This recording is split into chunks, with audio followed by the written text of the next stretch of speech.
सबको जय मसीह की। एक बार फिर से हम धन्यवाद करते हैं आज के दिन के लिए, और खुदा ने हमें नया दिन दिखाया, सप्ताह भर संभाल के रखा और आज का संदेश खुदा ने हमारे बीच में रखा। यीशु मसीह के नाम में मैं आपको सलाम कहता हूँ। मैं पास्टर परम एक बार फिर आपके बीच में आज का वचन लेकर आया हूँ। मेरे प्रियो, हम सबको मालूम है कि जब हम ये लॉकडाउन के समय में गुजर रहे हैं, तो मैंने हाल ही में एनिमल प्लैनेट पे एक प्रोग्राम देखा जिसमें शेरों के बारे में, जानवरों के बारे में जानकारी दे रहे थे, और उन्होंने बताया कि जब मौसम ठंडा होता है, जब अच्छा मौसम होता है, तो शेरों को शिकार करना पड़ता है जानवरों का।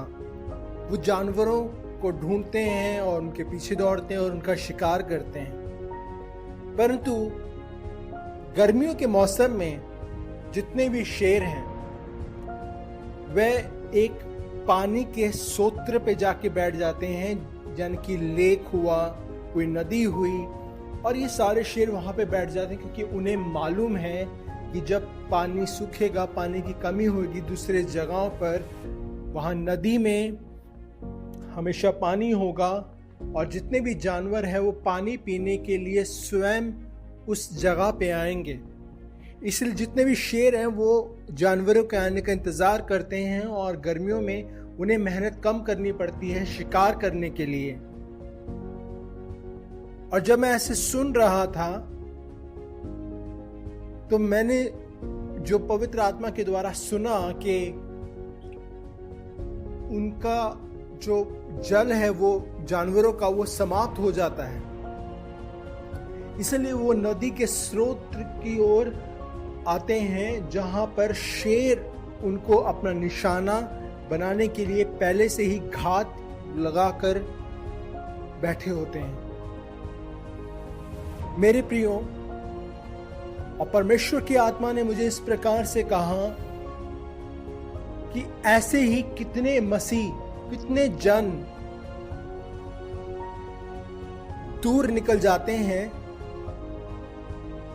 और इस दुनियावी चीजों का शिकार बनते हैं, अपने सेटिस्फैक्शन को, अपनी उस प्यास को बुझाने के लिए गलत स्रोतों की ओर जाते हैं, गलत रिसोर्सेस की ओर जाते हैं, और वो अलग अलग चीजों का शिकार बनते हैं। किसी के दिल में पैसे कमाने की होड़ मच जाती है, किसी को अपने करियर को सबसे ज्यादा उसने इंपॉर्टेंस दी होती है। कई लोग गलत रिश्तों में पड़ जाते हैं। क्यों? क्योंकि उनके पास वो सोत्र नहीं था, वो रिसोर्सेज नहीं थे उस स्थान पे जहां पर वो हैं, और इसीलिए जब वो अपने उस स्थान से उधर को जाते हैं जहां पे उन्हें लगता है कि उनको अच्छा पानी मिल जाएगा,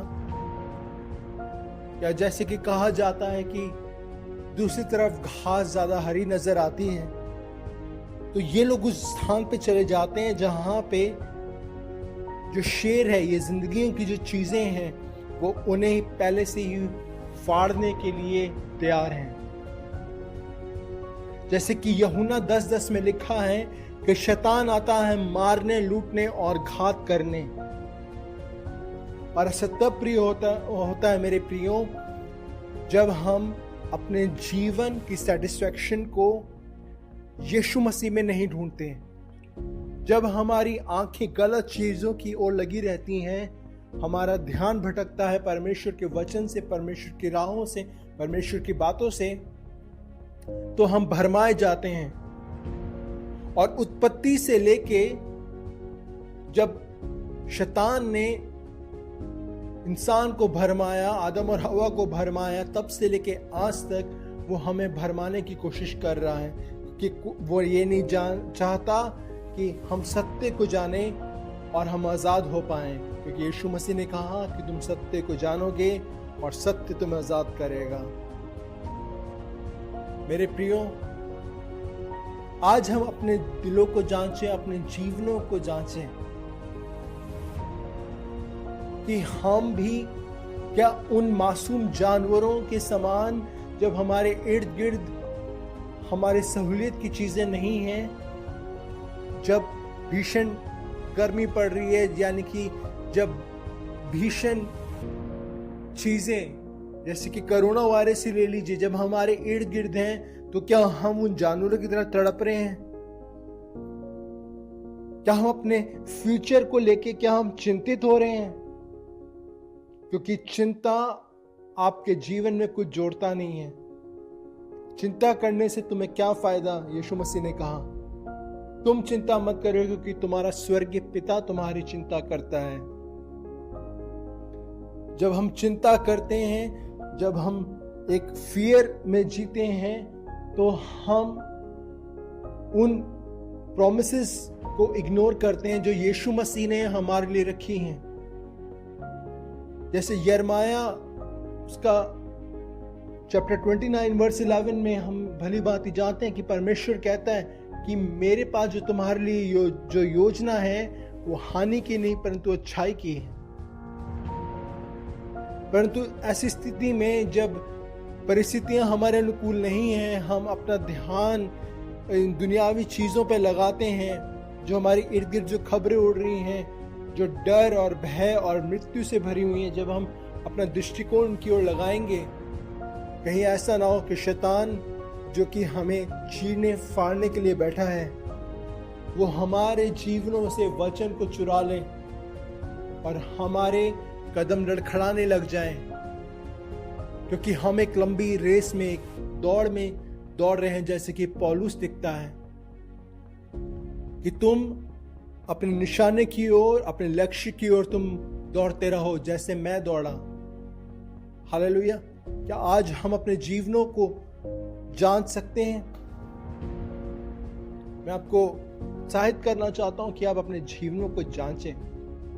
आप देखें कि हम जो रेस को दौड़ रहे हैं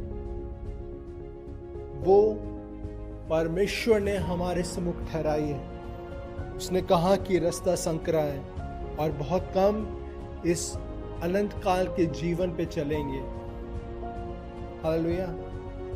यीशु मसीह ने स्वयं हमारे लिए रास्ता बनाया मेरे प्रियो। तो हम इस दौड़ को, मसीह जीवन को कैजुअली ना लें, परंतु हम पवित्र आत्मा की चलाई चले मेरे प्रियो। ऐसा परमेश्वर चाहता है मेरे और आपके जीवन से। आइए हम भजन संहिता में से एक वर्ष को पढ़ेंगे। भजन संहिता उसका पहला अध्याय 1 से 3 के बीच में आपके सामने रखूंगा। इस प्रकार से लिखा है कि क्या ही धन्य है वह पुरुष जो दुष्टों की युक्ति पर नहीं चलता और ना पापियों के मार्ग में खड़ा होता है और ना ठट्ठा करने वालों की मंडली में बैठता है, परंतु वह तो यहोवा की व्यवस्था से प्रसन्न रहता है और उसकी व्यवस्था पर रात दिन ध्यान करता रहता है। वह उस वृक्ष के समान है जो बहती नालियों के किनारे लगाया गया है और अपनी ऋतु में फलता है और जिसके पत्ते कभी मुरझाते नहीं। इसलिए जो कुछ वह पुरुष करे वह सफल होता है। आमीन। हालेलुया। मेरे प्रियो, सच में जिस प्रकार से भजन संहिता में हमने पढ़ा कि कितना आशीषित है वह मनुष्य जो अपनी जड़ों को उस वृक्ष के समान बहती नदियों के साथ लगाता है, कि चाहे जो कुछ भी ऋतु हो, चाहे जो भी परिस्थितियां हो, वो हमेशा हरा भरा रहता है और वो हमेशा फल देता है। आमीन।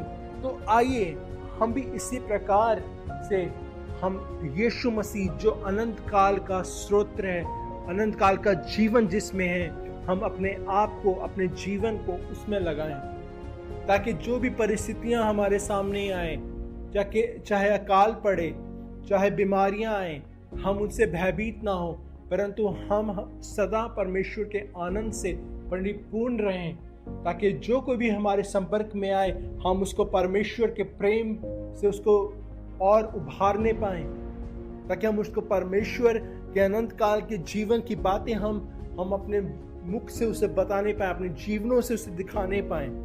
हालेलुया, ताकि हम परमेश्वर के राज्य के लिए बहुत सी रूहें जीत के परमेश्वर के सम्मुख आए प्रियो, जिस दिन वो हम सब का सारी जगत का न्याय करने जा रहा है। आमीन। खुदा आप सबको आशीष दे और आप ऐसे ही निरंतर परमेश्वर के वचन में बढ़ते रहें, उसके प्रेम आनंद और शांति आपके संग रहें और परमेश्वर आपके जीवन में बड़ी बड़ी गवाहियां दे। धन्यवाद करते हैं, सारा आदर महिमा यीशु मसीह के नाम को देते हैं। आमीन। God bless you.